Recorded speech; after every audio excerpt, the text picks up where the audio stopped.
share my screen.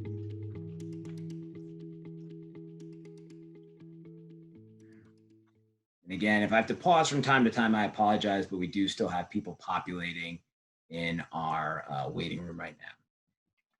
So again, this is looking at the K-2 utilizing SSELA in the virtual or hybrid learning space. And as Donna alluded, what we're going to really be looking at and focusing on is some of the updates to the curriculum that are ongoing. This summer, we underwent a virtual K-5 revision. And this K-5 revision was looking at really 4 different things. One of them was virtual recommendations for virtual instruction, and we'll show you where those are. We also posted equity considerations, and we'll discuss a little bit about what that means, but they're embedded within appropriate lessons. Donna really went and spearheaded finding new resources, lots of books on video, and different website resources. And then Linda Brandon, who I think just joined us as well, has been creating new technical resources, resources that are easily turnkeyed either through Microsoft or through Google.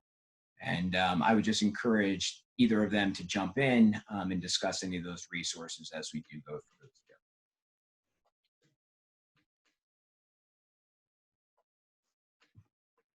So again, really our agenda for today, it's a short agenda because we do understand that as we transition back to school, some of us are having superintendent conference days this week. Some of us have actually started physical instruction or virtual instruction.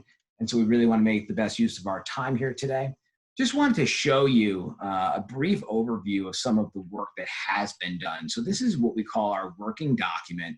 And this is a document that Linda created. And we just want to kind of show you exactly what we've been working on and what we've been collaborating on in real time. So you do have access to all of these updates. You will see that as you go through, and we're really encouraging all of our members to get into the website and to look around. We're working on a system to notify teachers of new resources as they do populate. So going forward, hopefully in the next couple months, you'll begin to see little flags next to new resources that will indicate new. They may be a little like yellow new sign or a little button or a little flag. The plan is to make it so that there's a visual cue for all of our teachers going forward whenever a new resource is added by myself or by one of our consultants. But just to kind of give you an overview of exactly what's been built in beyond just the instructions and the directions that are now found within each unit, to show you the resources. Just in Unit 1 of kindergarten, we have a new illustrated glossary that reflects greater diversity of families. We have daily lesson recommendations. We have additional books on video, and you will notice that for many of the lessons, there are multiple books on video, some showing diversity, some demonstrating greater focus on empathy. And again, this really goes along with K-2. We'll just scroll down. And again, you can see lots of new resources as we think about how we're going to push literacy out to students and understanding how important social studies is in connecting to literacy, and especially with our Ks, our 1s, and our 2s, really building those foundational appreciations for reading and writing and learning. Going down further, again, lots and lots of books on video. New interactivities, added Pledge of Allegiance interactivity. And again, we're really, really encouraging you, and I'll show you on the website momentarily where you can find all these things, but we're really encouraging teachers as you start to think about social studies, as you start to think about what that will look like in the virtual or hybrid or physical space, please feel free to go into the actual website. We call it playing in the sandbox, get in there. Then if you have any questions or need follow-up or need greater support around a new resource, just to reach out to myself and I can put you in contact with the appropriate consultant, or I can work with you so that you can make the most use of these new resources. But again, just looking at the number of books on video, because we really wanted to make sure that the books that we were pushing out, 1, were able to be turnkey in a virtual space, and 2, really represented diversity, represented updated texts that showed students in a variety of ways, and still corresponded to the framework and supported social studies.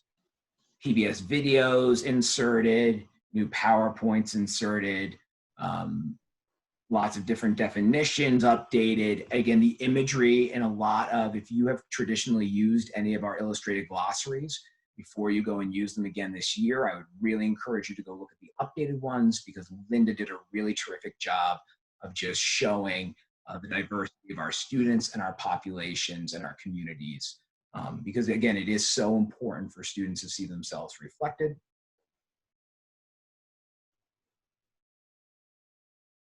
And again, just lots and lots of resources, National Geographic activities. So looking at lots of different virtual resources that can be used and to augment our virtual or hybrid classroom experience. All right, so we're going to jump back into the presentation. So we're in the middle right now of a 4-part revision for SSELA.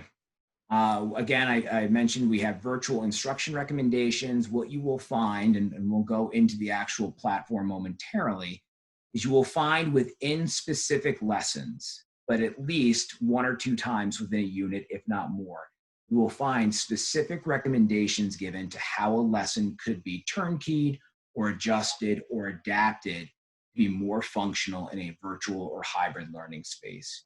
You'll notice again that we use virtual instruction recommendation as the phrase here. By no means is this the only way to turnkey or adapt a lesson, but it's our recommendation if you find yourself in one of those spaces.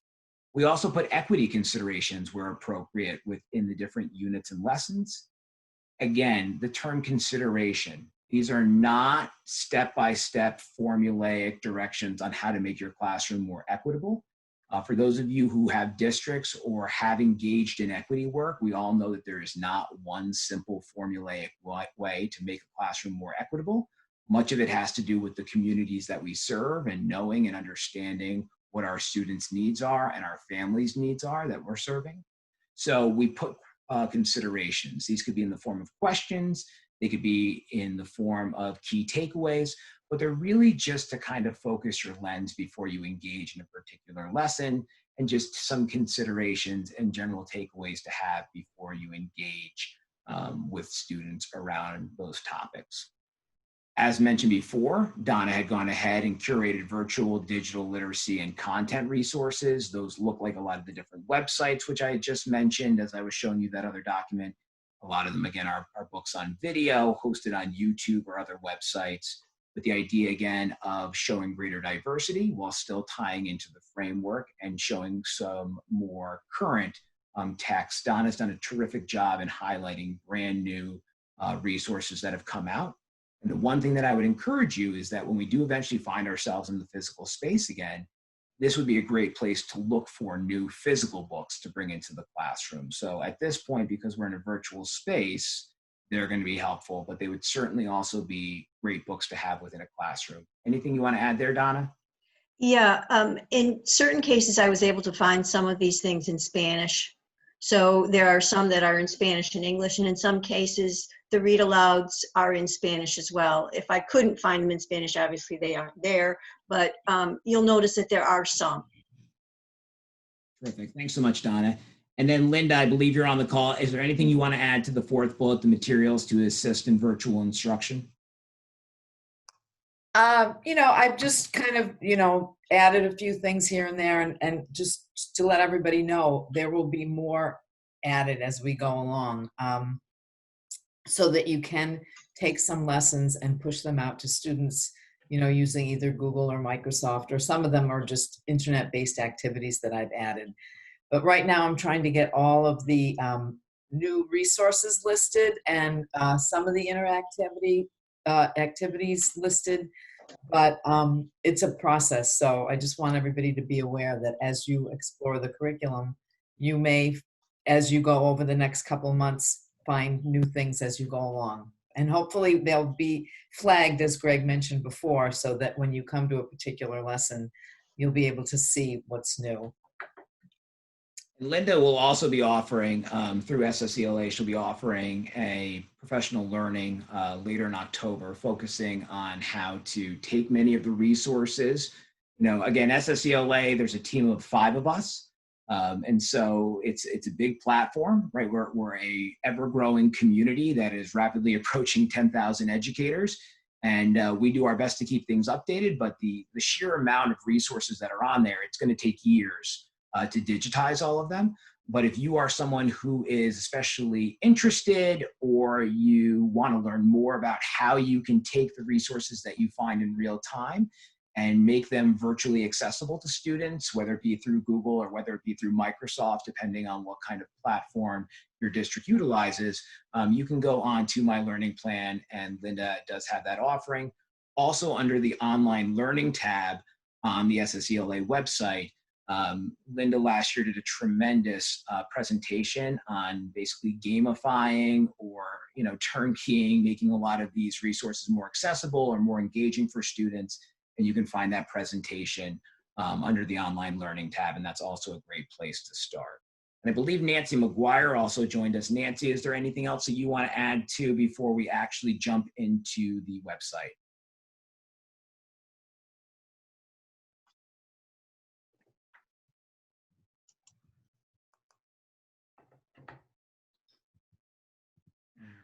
Sorry. No. Nancy, we'll come back to you. You got a little bit of an echo there. Just looking really quickly in the group chat, Adam has shared some really great resources that are just general kind of equity takeaways, thinking about who are the people that are shown in text stories and videos, what perspective are we coming from, what are the perspectives that are missing, if an experience or perspective is included, how would the story be different? And then we have a question. My district doesn't use Google with K-2. Can this be used with Seesaw? Linda, can you Want me to jump in there, Greg? Yep, sure. Yeah, you could use these materials with any platform that you have undertaken in your district. And I do recognize that K-2 is probably the most challenging in that respect, but everybody's kind of, finding their way through K1 and 2 in terms of how to push materials out to students digitally. And Seesaw is a great platform. Some districts have the free version, some districts have the enterprise version. In any event, it's a very easy platform to use, and these materials will be able to be adapted to that once you see exactly what we've done in terms of Microsoft and Google. You'll be able to apply that to Seesaw probably even more easily. You can certainly, with a platform like Canvas or Schoology, it's also going to be able to be utilized. But again, if you ever have a question, or your district is using a particular platform and you're not sure how to share it out or how to post it within there, please feel free to reach out to myself or Linda, and we can certainly problem solve with you and try to support you to the best degree possible. So really quickly, just wanted to jump into the actual website and look at where everything is. Now, if you're joining us today, that means that you are on the listserv, which means that you do have a new, updated, individualized integrated social studies or enhanced social studies ELA account. And some of this may be things that you already know, but we just want to make sure that everybody is in a great place where they can access the resources, get in there, and get into the new materials that we have to offer. So when you do go to the landing page, one thing that you will notice is that SSELA Classic, which some districts were still utilizing as of last year, is no longer visible. That's the old platform that utilized a single district login with a district password. And those resources are cataloged, and we will continue to migrate them over as appropriate. We are now using this singular platform with, again, everybody having an account tied to their individualized district domain name. When you go to the landing page, I do want to just remind everyone that under online resources, we do have our mini units from last year. These are in no way, shape, or form designed to replace the actual SSELA curriculum, but there are great resources in here, and a lot of this really kind of flavored or directed the work that we're currently engaged in. But if you're looking for additional resources, or let's say that it's the beginning of the year and you really want to focus in on community and understanding, having students understand themselves, you can certainly use the resources right here, or the resources in our K-2 environment mini unit to assist or augment what's already in the SSELA platform. If you scroll down to the very bottom, you'll notice that we do have curated additional resources. And again, these are all accessible to you and to assist in your learning and your own personal professional growth. When you go to the sign-in page, you'll notice again that SSELA Classic is no longer visible. You'll put in your own personalized email address, again, tied to your district domain name. Now, we have gotten a report in the last few days that some people are experiencing issues with password resets. We are working actively to correct that and to fix that issue. If you do have any issues with getting into the website, at the very end, I'm going to share my contact information and then invite my colleagues to also share theirs. But certainly if you have any issues with accessing SSELA at any point or time, or just have general questions, we just really encourage you to reach out. That's one of our major tenets, is the idea of collaborating with all the members of our SSELA community. So again, you can also access the online learning tab within the platform. It'll take you to that exact same page that I showed you. Along the top, we do have our different grade levels. We're also really actively encouraging all of our members to look at the other grade levels, especially in the K-2 band. There is, I don't want to say redundancy, but there is a lot of the same themes or ideas repeated over and over again, K-2. And as we think about the fact that students are going to come into our virtual or hybrid classroom spaces at many different levels or places of development, it's a really, really good idea to think about diversifying the materials that we use. But certainly within K1 or 2, many of the materials in those grade levels could be taken and used to assist students that are either working towards being at grade level, or students that have exceeded grade level expectations. So again, we just really encourage you to take a look at the different grade levels. Looks like we have a couple of questions in the chat. All right. So we have a question. Unfortunately, the sign-in information changed during the spring and many of us struggled to get in. How do we get a new password? So Randy, if you have not yet signed up for an individual account, you would sign up for an individual account. If not, if you're having an issue with a password, I'm going to share the contact person that I would ask you to reach out to. If you're having an issue resetting your password, that would be Jessica. I'm going to put that right in the chat right now.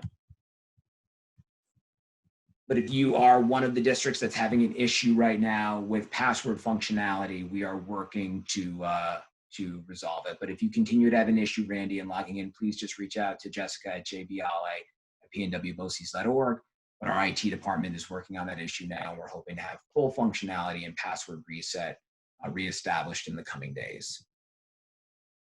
Kathleen just said the YouTube video for creating engaging games link. Yeah, unfortunately, one of the things that we did over the spring is we did migrate over to a new YouTube page. So that link will come down. But the actual presentation, the Google slideshow is active, and you can utilize that as well. Let's take a look in the different units just to show you where some of these resources are populating.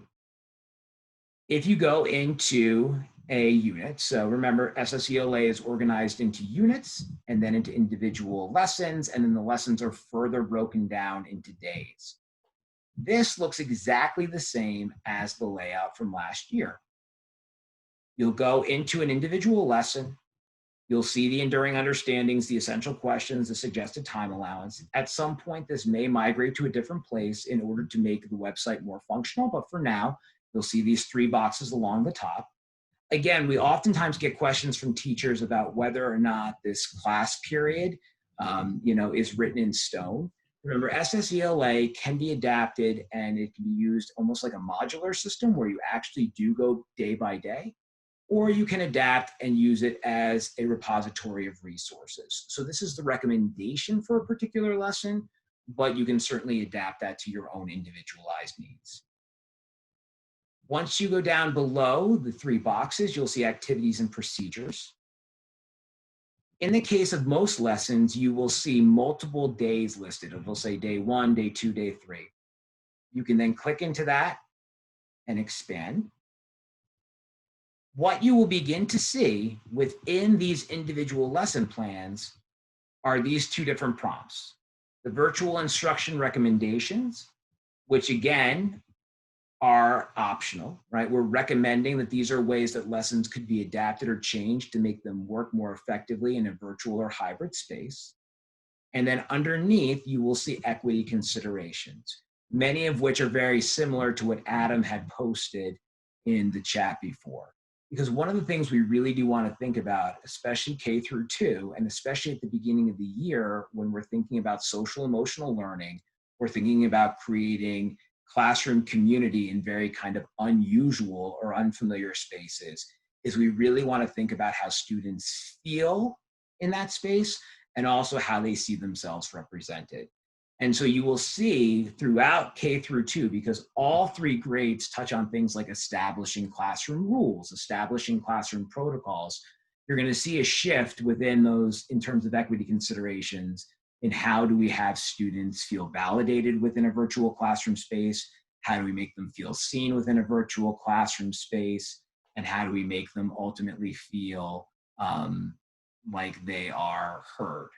And things like what types of text we're using, how students are going to see themselves shown in multiple different spaces. You know, one of the greatest questions that comes up is how do we highlight, you know, diversity within our curriculum? One of the traps that we oftentimes find elementary schools falling into is that when Black History Month rolls around, for example, right, that's when all of a sudden we see in the library, you know, glass case in the hallway, all of a sudden we see texts come out that focus in on the African-American experience in terms of like Rosa Parks or Martin Luther King. And while it's important to certainly showcase, right, African History Month or Black History Month, it's really important that we show diversity throughout our curricular experience, and that we also show diversity in texts that aren't just about overcoming challenges or overcoming difficulty.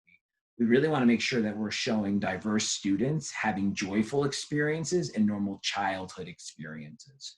We really want to normalize diversity. We don't want to tokenize it.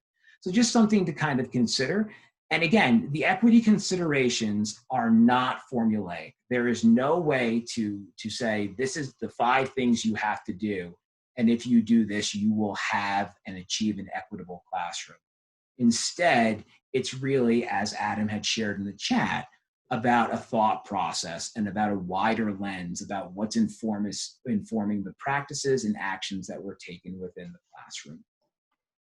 Anything that Donna, Linda, or Nancy, anything that you want to add to that? I think they'll notice that there are a large number of books that really capture that diversity element and have young people in lots of different situations. We really work to try to show different kids celebrating who they were.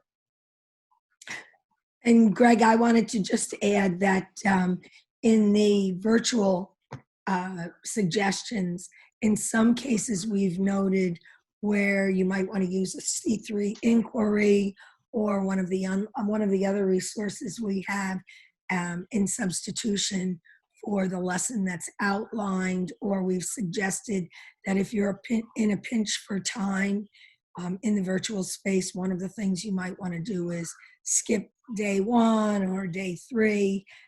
They're, like you have said multiple times now, they're only suggestions. But if you're looking for where to change it up or where to shave a little time, there are some useful suggestions in that space.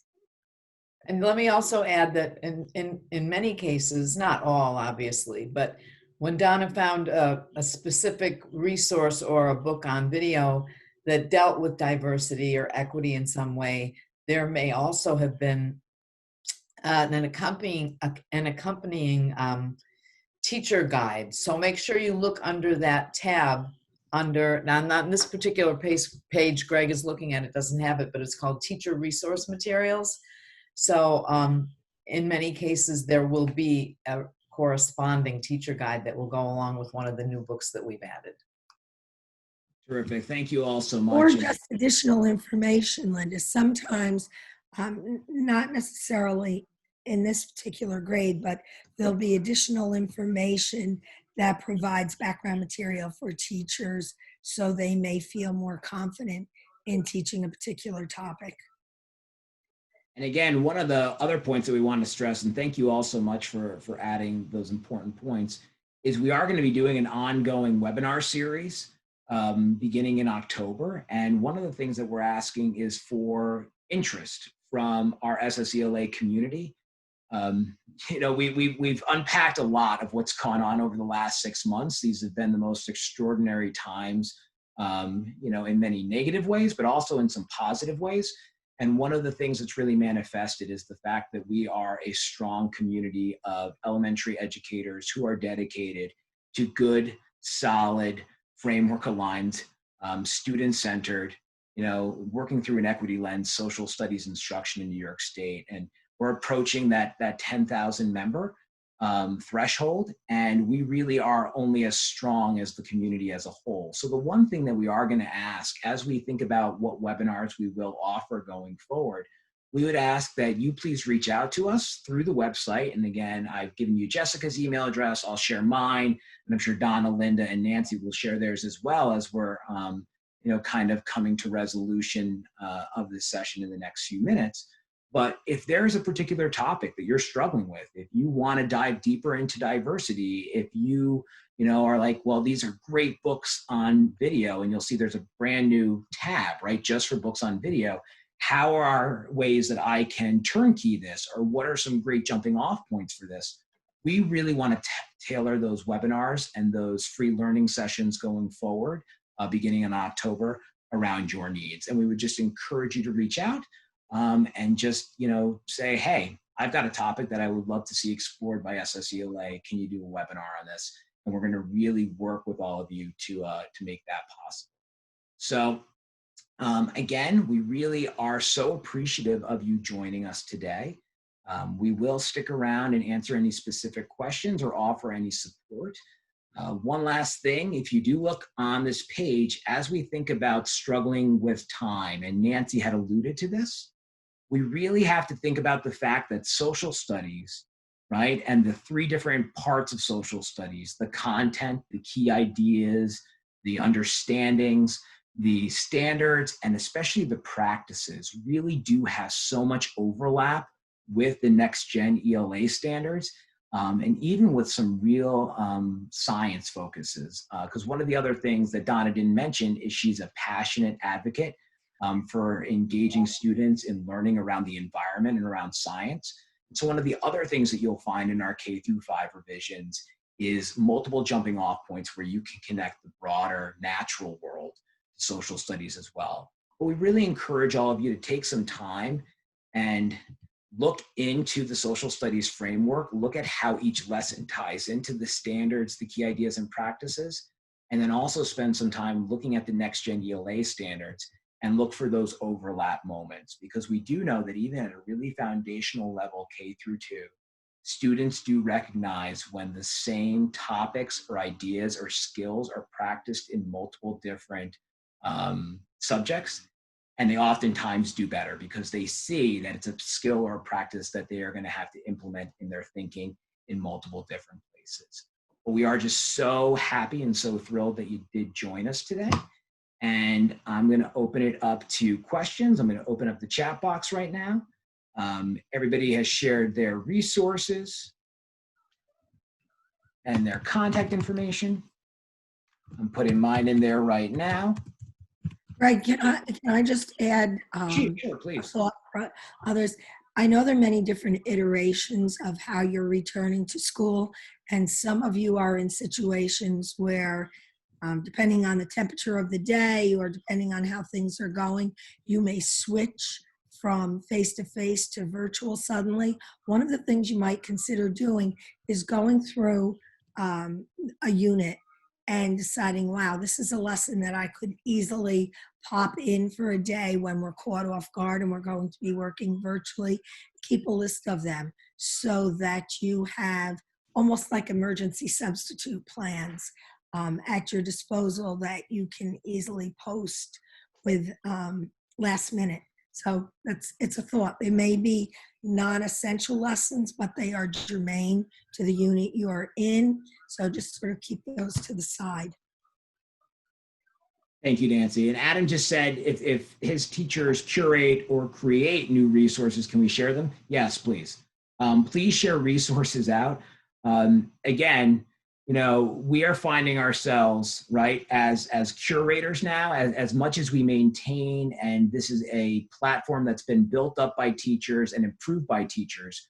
One of the major drawbacks is that we were planning a deep K-2 revision this year, which obviously wasn't able to take place with teachers participating because we found ourselves in the virtual space. But Adam, if you or if anyone else in this room, if you create really wonderful, outstanding resources, we are happy to share those out in the listserv. We will certainly give credit to the authors of that. But we find ourselves in a place where social studies is more important than ever. And I feel like I say that every single year. But as we think about the political tenor of the country right now, as we think about, you know, the kind of the critical space we find ourselves in, it cannot be underestimated how important it is to give students a firm foundation in K-2 social studies, because the state says everything else is built on that. The practices are built on that. The content knowledge is built on that. Understanding how to look through the different lenses of the standards are built on that. So certainly if any of you do build or create resources, please share them with us. And if they have a place within the actual curriculum itself, we would reach back out to you and ask you if we could upload them to the site. But again, we would certainly give credit where that's due. So please feel free to share those with us. Adam also asked a great question about election resources. We are working on developing a mini unit, K-8, which should be released in the very beginning of October. Currently, we're working on a 6-8 mini unit that looks at social justice issues. And so once that mini unit is released, we'll begin working on the election one. And it'll be a combination of some actual specific instruction around basic concepts of the presidential election system, but it will also be a curation of resources and looking at diverse resources and diverse viewpoints to try to give students the best information so that they can make sense of you know, a time period in our country's history where, you know, adults are struggling to make sense of it. But we want our students to feel comfortable and confident in terms of their understanding of what's going on around. Other questions? And again, thank you so much, Adam, for sharing that in there. And I'm going to capture that as well to take a look at that later.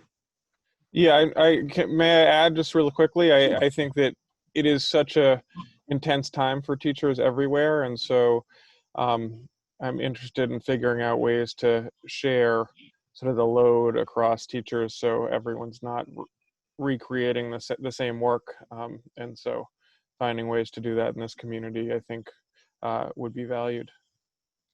And I appreciate that, and I agree with you, and I think that, you know, and Adam and I have talked at length about that idea, because there is this idea that we have so many of us that we draw from that collective strength. But if any of you are interested in also exploring some ways that we could do that, please feel free to just shoot us an email. And probably our next listserv as well will probably ask for anybody who may be interested in joining a thought group. One of the amazing things about the ability to have a shared document, whether it's in a Microsoft space or a Google space, is that you can have real-time collaboration in a lot of different virtual spaces. And certainly, as we've done revisions this year, us as a team, we've learned a lot about virtual space and collaboration as well. Any other thoughts or questions before we depart? Again, I'm just going to post mine and Jessica's email addresses one more time. If you do continue to have any kind of challenge in terms of logging in, please feel free to reach out to Jessica. We are quickly but efficiently working through that issue that some districts are experiencing, and we're hoping to restore complete functionality of the password reset button as quickly as possible. I want to thank all of you for joining us today. And, you know, this will be, again, recorded and will be available so you can access it at a later time. And if you have colleagues that were unable to join us today, just let them know that they can take a look at the next listserv email, which will talk about where they're able to access this particular resource. But I'll just open it up to any of my colleagues. If any of you have last thoughts or anything else that you want to share before we say goodbye to everybody today. But we certainly hope that you all get off to a wonderful start of the school year. And we wish you all health and wellness and your families as well. All right. So it looks like everyone is good to go. Please feel free to again reach out and have yourselves a wonderful Monday morning. Have a great day, everybody. Thank you for joining us today.